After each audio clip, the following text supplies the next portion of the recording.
धुळे जिल्ह्यातील शेवडीपाडा गावामध्ये बिबट्या विहिरीत पडला। वनविभागाच्या टीमने बिबट्याला सुरक्षित बाहेर काढलं। नैसर्गिक अधिवासात सोडलंय, त्यामुळे नागरिकांनी सुटकेचा निश्वास सोडला। पुण्याच्या आंबाडे गावामध्ये बिबट्याचा वावर आढळलेला आहे, यामुळे नागरिकांमध्ये भीतीचं वातावरण आहे। दरम्यान नागरिकांनी बिबट्याचा वावर कॅमेऱ्यात कैद केलाय आणि तातडीने बिबट्याचा बंदोबस्त करावा अशी मागणी ग्रामस्थांनी वनविभागाकडे केली आहे। हिंगोलीच्या औंढा नागनाथ शहरामध्ये परभणीकडे जाणाऱ्या महामार्गावर ओबीसी समाज बांधवांनी रास्ता रोको आंदोलन केलं। मराठा आरक्षणाबाबतचा GR रद्द करावा अशी मागणी यावेळी करण्यात आली।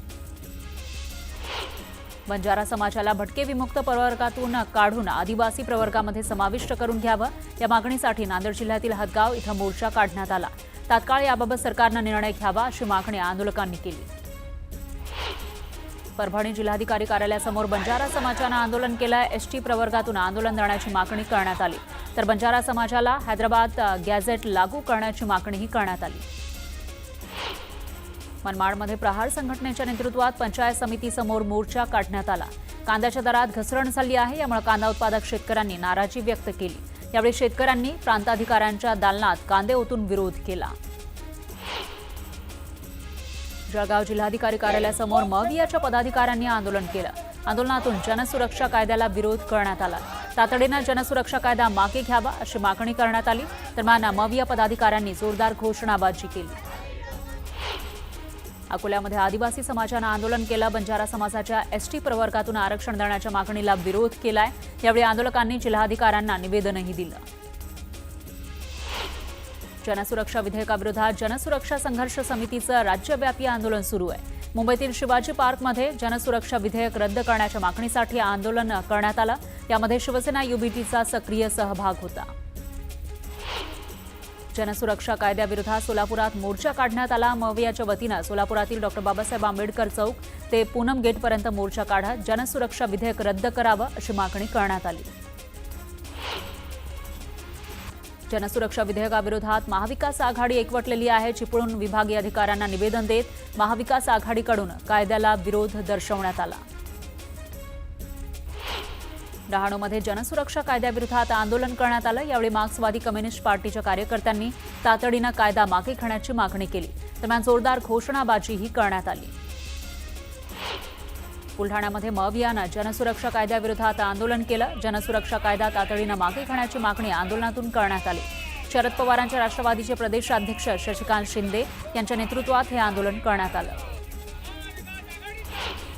जळगावमध्ये सोन्याच्या दरात गेल्या 8 दिवसांमध्ये 4,000 रुपयांनी वाढ झाली आहे। GST विना 24 कॅरेट सोन्याचे दर हे 1,09,700 रुपयांवर, तर GST सह 1,13,000 रुपयांवर पोहोचले। ठाणे पालिकेच्या प्रभाग रचना हरकतींवरील सुनावणी दरम्यान मोठा गोंधळ झाला। विरोधी पक्षाच्या नेत्यांना हरकती नोंदवण्यासाठी पहिली संधी दिल्यानं नागरिकांनी संताप व्यक्त केला। यावेळी सभागृहाबाहेर नागरिकांनी एकच गोंधळ घातला।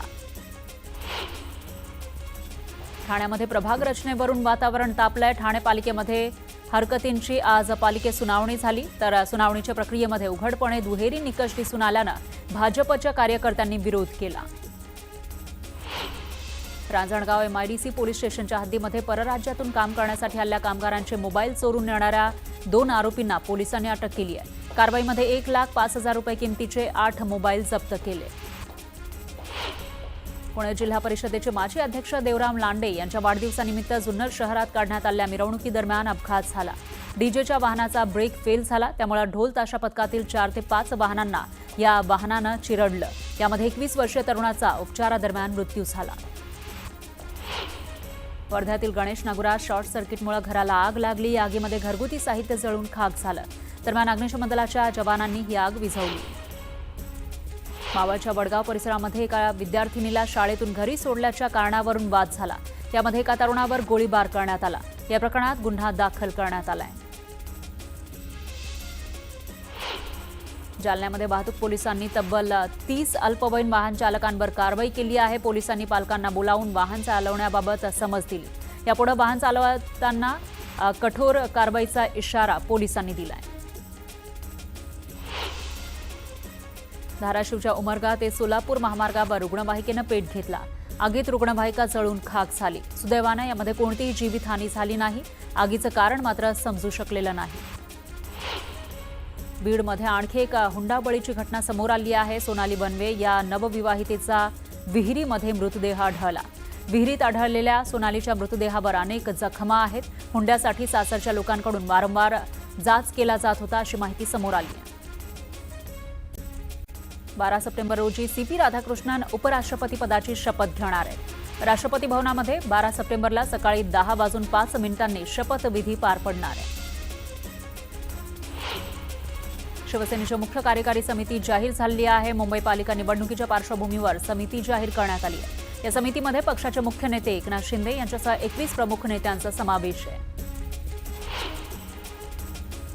केंद्रीय निवडणूक आयोगाची महत्त्वाची बैठक संपन्न झाली। दरम्यान 30 सप्टेंबरपर्यंत एसआयआरची तयारी पूर्ण करा असे निर्देश सर्व राज्यांच्या मुख्य निवडणूक अधिकाऱ्यांना देण्यात आले। ऑक्टोबरमधील कोणत्याही दिवशी एसआयआर सुरू होणार आणि वेळापत्रक लवकरच राज्यांना कळवणार असं केंद्रीय निवडणूक आयोगाकडून सांगण्यात आले। उद्धव ठाकरे आणि राज ठाकरेंमध्ये जवळपास 2.5 तास चर्चा झाली आहे। ठाकरेंनी शिवतीर्थ निवासस्थानी जाऊन राज ठाकरेंशी चर्चा केली। दोघांमध्ये आगामी पालिका निवडणुकीबाबत चर्चा झाल्याची माहिती आहे। ठाकरे बंधूंच्या युतीची घोषणा येत्या 2 ऑक्टोबरला होणार आहे। दसरा मेळाव्यात दोन्ही बंधूंच्या युतीची घोषणा होण्याची शक्यता आहे। उद्या राज ठाकरेंच्या उपस्थितीमध्ये मनसेची महत्त्वाची बैठक होणार आहे। बैठकीमध्ये मनसेचे सर्व नेते आणि पदाधिकारी उपस्थित राहणार आहेत। उद्या सकाळी 10 वाजता शिवतीर्थ या निवासस्थानी बैठक होणार आहे। उद्धव ठाकरे इंडिया आघाडीमधून बाहेर पडण्याची शक्यता आहे। राज ठाकरेंसोबतच्या युतीस विरोध झाल्यास ठाकरे मवियामधून बाहेर पडण्याची शक्यता असल्याची माहिती आहे। सरपंच संतोष देशमुख हत्या प्रकरणामध्ये आरोपीकडून D2 ऑपरेशन सुरू असल्याचा दावा वकील उज्ज्वल निकम यांनी केलाय। या संदर्भात न्यायालयामध्ये गंभीर स्वरूपाची तक्रार केल्याचंही निकम म्हणाले। D for delay the trial आणि D for Daryl the trial हे सुरू असल्याचा दावा त्यांनी केला। नाशिकमध्ये महायुतीमधील अंतर्गत वाद चव्हाट्यावर आला आहे। लॅबच्या उद्घाटनापूर्वीच वाद विकोपाला गेला। खासदार हेमंत गोडसे आणि छगन भुजबळ आमने सामने आले आणि टेस्टिंग लॅबवरून श्रेयवाद उफाळला। माजी खासदार हेमंत गोडसे यांनी छगन भुजबळांवर गंभीर आरोप केले। छगन भुजबळांना दुसऱ्यांच्या कामाचा श्रेय घेण्याची सवय आहे आणि इथेही त्यांनी तेच केलं। प्रकल्प रखडल्यानंतर मी ग्रामस्थांची समजूत काढत हा प्रकल्प पुन्हा पूर्ण केला असा दावा हेमंत गोडसेंनी केला। उपराष्ट्रपती पदाच्या निवडणुकीमध्ये राज्यातून अजिबात मतं फुटली नाहीत असं स्पष्टीकरण खासदार संजय राऊतांनी दिलं। या निवडणुकीमध्ये विरोधी पक्षांची एकजूट दिसून आली असं राऊत म्हणाले। निवडणुकीमध्ये क्रॉस वोटिंग झालं असेल मात्र त्यांच्या हातामध्ये सत्ता आहे। त्यांना फक्त 10 मतंच इकडे तिकडे करता आली। ही 10 मतं कोणती असावीत हा अंदाज आम्हाला होता असं राऊत म्हणाले।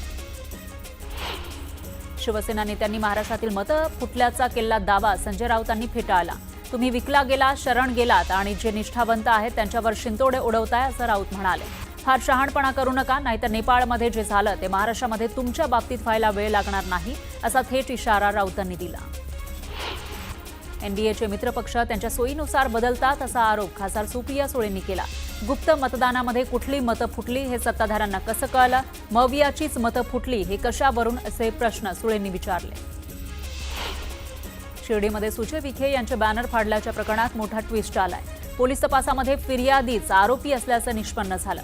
पोलिसांनी आरोपी विशाल राजेश आहिरे याच्यासह 3 साथीदारांना ताब्यात घेतलं।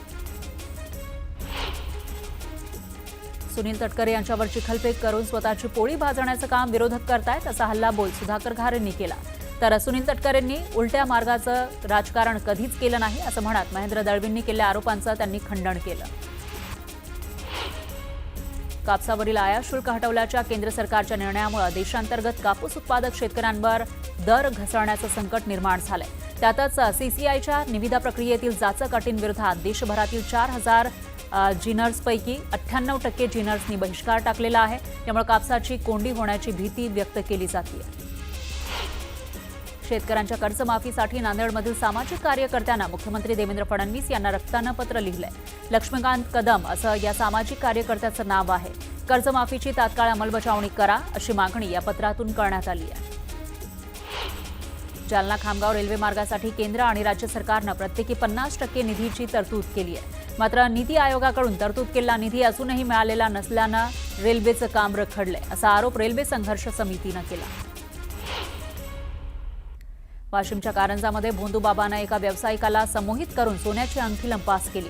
ही संपूर्ण घटना सीसीटीव्हीमध्ये कैद झाली। पोलिसात तक्रार दाखल करण्यात आली आहे। पोलिसांकडून या भोंदूबाबाचा शोध घेतला जातोय। नागपूरच्या दही बाजारातून 4,431 किलो दही जप्त करण्यात आले। अन्न आणि औषध प्रशासन विभागाच्या पथकाने ही कारवाई केली आहे। तर दही वाहतुकीसाठी आवश्यक परवाना नसल्याचं समोर आलंय आणि वाहतूक करताना पॅकिंगमध्ये नियमांचं उल्लंघन झाल्यानं ही कारवाई करण्यात आली। जळगावमध्ये पाटबंधारे विभागाला ठाकरेंच्या शिवसेनेनं निवेदन दिलं आहे। तर गिरणा धरणाचं पाणी नदीत न सोडता कालव्यात सोडण्याची मागणी केली आहे। दरम्यान अधिकाऱ्यांनी कालव्यात पाणी सोडण्याचं आश्वासन दिलं। मराठा समाजाला हैदराबाद गॅझेटनुसार आरक्षण दिलं, त्याचप्रमाणे आम्हालाही एसटी प्रवर्गात समाविष्ट करून आरक्षण द्यावं या मागणीसाठी बंजारा समाजातर्फे जिल्हाधिकारी कार्यालयावर मोर्चा काढण्यात आला। हिंगोलीच्या जिल्हाधिकारी कार्यालयावर भोई समाज पंच मंडळी या संघटनेच्या वतीनं जन आक्रोश मोर्चा काढण्यात आला। अकोल्यातील अल्पवयीन मुलीवर अत्याचार झाल्यानंतर आरोपीला अटक करून कठोर कारवाई करावी अशी मागणी करत हा मोर्चा काढण्यात आला।